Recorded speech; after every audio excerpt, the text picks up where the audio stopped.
ಶಾಸಕ ಯತ್ನಾಳ್ ವಿರುದ್ಧ ಜಾತಿ ನಿಂದನೆ ಕೇಸ್ ದಾಖಲಾಗಿರುವಂತಹ ವಿಚಾರವಾಗಿ ಇದೀಗ ಬಾನು ಮುಷ್ತಕ್ ಆಯ್ಕೆ ವಿರೋಧಿಸುವಂತಹ ಭರದಲ್ಲಿ ಎಡವಟ್ಟನ್ನ ಮಾಡಿಕೊಂಡ್ರ. ಮುಷ್ತಕ್ ಆಯ್ಕೆ ವಿರೋಧಿಸುವ ಭರದಲ್ಲಿ ಜಾತಿ ನಿಂದನೆಯನ್ನ ಮಾಡಿಬಿಟ್ರ.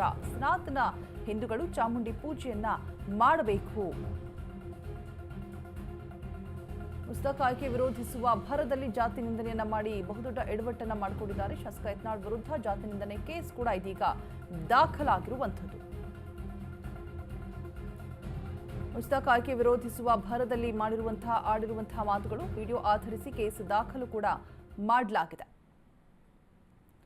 ಮುಷ್ತಕ್ ಆಯ್ಕೆ ವಿರೋಧಿಸುವ ಭರದಲ್ಲಿ ಜಾತಿ ನಿಂದನೆ ಮಾಡಿದ್ದಾರೆ ಅಂತ ಹೇಳ್ಬಿಟ್ಟು ಆರೋಪ ಕೇಳಿ ಬರ್ತಾ ಇರುವಂಥದ್ದು. ಯತ್ನಾಳ್ ಮೇಲೆ ಸನಾತನ ಹಿಂದೂಗಳು ಚಾಮುಂಡಿ ಪೂಜೆಯನ್ನ ಮಾಡಬೇಕು, ಅದನ್ನ ಬಿಟ್ಟು ದಲಿತರು ಪೂಜೆ ಮಾಡೋದಕ್ಕೆ ಸಾಧ್ಯ ಇಲ್ಲ ಅನ್ನುವಂತಹ ಮಾತನ್ನ ಹೇಳೋದ್ರ ಮುಖಾಂತರ ಇದೀಗ ಸಾಕಷ್ಟು ಚರ್ಚೆಗೆ ಕಾರಣ ಆಗ್ತಾ ಇದ್ದಾರೆ.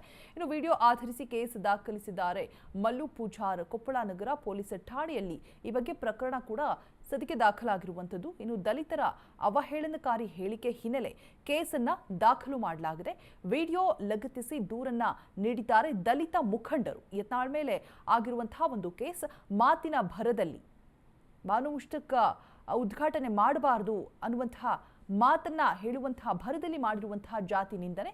ಸೊ ಇವರ ಮೇಲೆ ಇದೀಗ ಕೇಸ್ ಕೂಡ ದಾಖಲಾಗಿದೆ. ದಲಿತ ಮುಖಂಡರು ಕೊಟ್ಟಿರುವಂತಹ ದೂರಿನ ಆಧಾರದ ಮೇಲೆ ಯತ್ನಾಳ್ ಮೇಲೆ ಕೇಸ್ ದಾಖಲಾಗಿರುವಂಥದ್ದು. ಈ ಬಗ್ಗೆ ಹೆಚ್ಚಿನ ಡೀಟೇಲ್ಸ್ ಅನ್ನ ಕೊಡೋದಕ್ಕೆ ನಮ್ಮ ಪ್ರತಿನಿಧಿ ವಿವೇಕ್ ದೂರವಾಣಿ ಸಂಪರ್ಕದಲ್ಲಿ ಜಾಯಿನ್ ಆಗ್ತಾ ಇದ್ದಾರೆ. ವಿವೇಕ್, ಯತ್ನಾಳ್ ಪರ್ಟಿಕ್ಯುಲರ್ಲಿ ಏನಂತ ಹೇಳಿದ್ರು, ಜಾತಿ ನಿಂದನೆ ಮಾಡಿದ್ದಾರೆ ಅಂತ ಹೇಳ್ಬಿಟ್ಟು ಕೇಸ್ ದಾಖಲಾಗಿದ್ದು ದಲಿತ ಮುಖಂಡರು ಕೊಟ್ಟಿರುವಂತಹ ದೂರಿನ ಆಧಾರದ ಮೇಲೆ ಏನಂತ ನಿಂದನೆ ಮಾಡಿದ್ರು, ನಿಮಗೆ ಲಭ್ಯವಾಗಿರುವಂತಹ ಮಾಹಿತಿಯ ಪ್ರಕಾರ?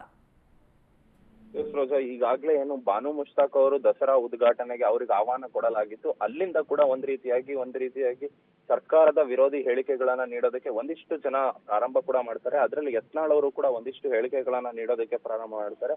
ಅದೇ ಸಂದರ್ಭದಲ್ಲಿ ಆ ರೀತಿಯಾಗಿ ಆಭರದಲ್ಲೇ ಹೇಳಿಕೆ ನೀಡುವಂತ ಸಂದರ್ಭದಲ್ಲಿ ಮೊನ್ನೆ ಅಂದ್ರೆ ಸೆಪ್ಟೆಂಬರ್ 12ನೇ ತಾರೀಕು ಮೈಸೂರಿಗೆ ತೆರಳದಂತ ಸಂದರ್ಭದಲ್ಲಿ ಅಲ್ಲೊಂದು ಹೇಳಿಕೆಯನ್ನ ಕೂಡ ನೀಡಿದ್ದಾರೆ. ಈ ದಸರಾ ಉದ್ಘಾಟನೆಯನ್ನ ದಲಿತ ಮಕ್ಕಳಿಗೆ ಕೂಡ ಅವಕಾಶ ಇಲ್ಲ ಅಂತದ್ರಲ್ಲಿ ಬಾನು ಮುಷ್ತಾಕ್ ಅವರಿಗೆ ಅವಕಾಶ ಕೊಟ್ಟಿದ್ದಾರೆ. ಇದು ಯಾವ ರೀತಿಯಾಗಿ ಸರಿ ಅಂತ ಹೇಳಿದ್ದಾರೆ.